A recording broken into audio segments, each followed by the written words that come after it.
गांव में रहने वाला एक नौजवान लड़का पुरानी बुरी यादों को ना भूल पाने और एक ही चीज के बारे में बार बार सोचने की आदत से परेशान था। अगर उसे कोई कुछ कह देता या फिर उसके साथ कुछ थोड़ा सा भी गलत हो जाता तो वो बस उसी एक घटना के बारे में पूरे दिन सोचता रहता।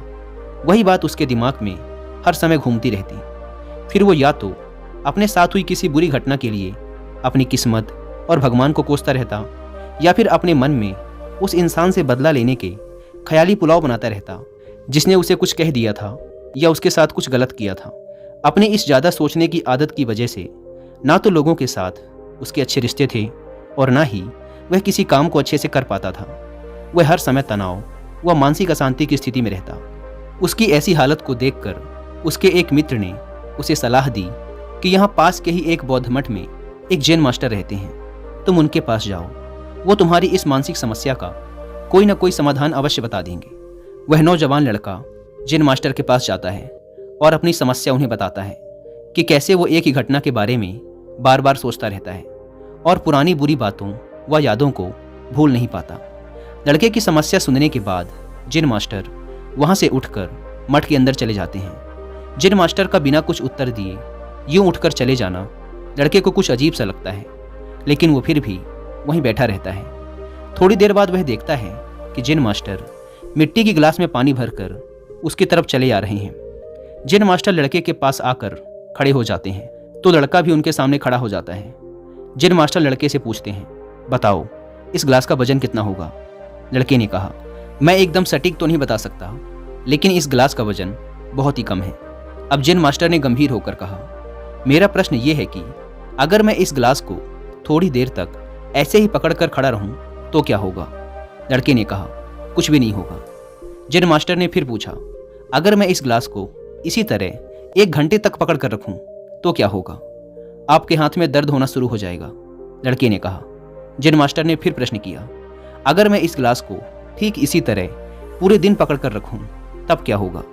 आपके हाथ में बहुत ही भयंकर दर्द होना शुरू हो जाएगा। आपका हाथ सुन्न भी हो सकता है, आपकी मांसपेशियों में भारी तनाव आ सकता है और यहाँ तक कि आपके हाथ को लकवा भी मार सकता है। लड़के ने गंभीर शब्दों में कहा। जैन मास्टर ने कहा, बहुत बढ़िया, लेकिन क्या इस दौरान गिलास का वजन बदला? लड़के ने कहा, नहीं, वजन तो नहीं बढ़ा। तब भला हाथ में दर्द और मांसपेशियों में तनाव क्यों आया? जैन मास्टर ने पूछा। बहुत समय तक पकड़े रहने के कारण, लड़के ने जवाब दिया। जैन मास्टर ने फिर प्रश्न किया, अब इस दर्द से छुटकारा पाने के लिए मैं क्या करूं? गिलास को नीचे रख दीजिए। लड़के ने कहा। जैन मास्टर ने कहा, बिल्कुल सही, और जीवन की परेशानियां भी कुछ इसी तरह होती हैं। इन्हें कुछ देर तक अपने दिमाग में रखिए और लगेगा कि सब कुछ ठीक है। उनके बारे में ज़्यादा देर तक सोचिए और आपको पीड़ा होने लग जाएगी, और इन्हें और भी देर तक अपने दिमाग में रखिए, फिर ये आपको अशांत व पागल करने लग जाएंगी और आप कुछ भी नहीं कर पाएंगे। जैन मास्टर ने लड़के की तरफ इशारा करते हुए कहा, अपने जीवन की पिछली गलतियों और घटनाओं के बारे में सोचना जरूरी है, लेकिन उससे भी ज़्यादा जरूरी है उनसे सीखकर आगे बढ़ना। अगर तुम एक ही बात को पकड़कर बैठे रहते हो तो ठीक उस गिलास की तरह ये भी तुम्हारे जीवन में दर्द पैदा कर देगा। अगर तुम आज अपने अतीत को लेकर बैठे रहते हो तो ये आज भी तुम्हारे हाथ से निकल जाएगा और फिर तुम भविष्य में इसके लिए पश्चाताप करोगे। तुम अपने अतीत के लिए जैसा इंसान बनना चाहते हो या फिर जिन गलतियों के लिए पश्चाताप कर रहे हो, तो तुम आज से ही वैसा इंसान बनने का प्रयास करो और कोशिश करो कि आज तुम वैसी गलतियां ना करो जिसके लिए तुम्हें भविष्य में पछताना पड़े। इसलिए चिंता करना बंद करो और अपने आज के कर्मों पर ध्यान दो, क्योंकि चिंता व्यक्ति को उसकी चिता तक ले जाती है। दोस्तों, चिंता करने की आदत को छोड़कर एक खुशहाल जीवन कैसे जिया जाए, इस पर विश्व प्रसिद्ध लेखक डेल कार्नेगी ने एक बहुत ही अच्छी किताब लिखी है जिसका नाम है how to stop worrying and start living, यानी चिंता छोड़ो, सुख से जियो। अब तक 10 मिलियन से ज़्यादा लोग इस किताब को पढ़ चुके हैं, और अगर आपके पास इसे पढ़ने का टाइम नहीं है तो आप हिंदी में इस पूरी किताब को सुन भी सकते हैं कुकू एफएम ऐप पर। इस किताब में चिंता करने की आदत से छुटकारा पाने के कई सारे तरीके बताए गए हैं।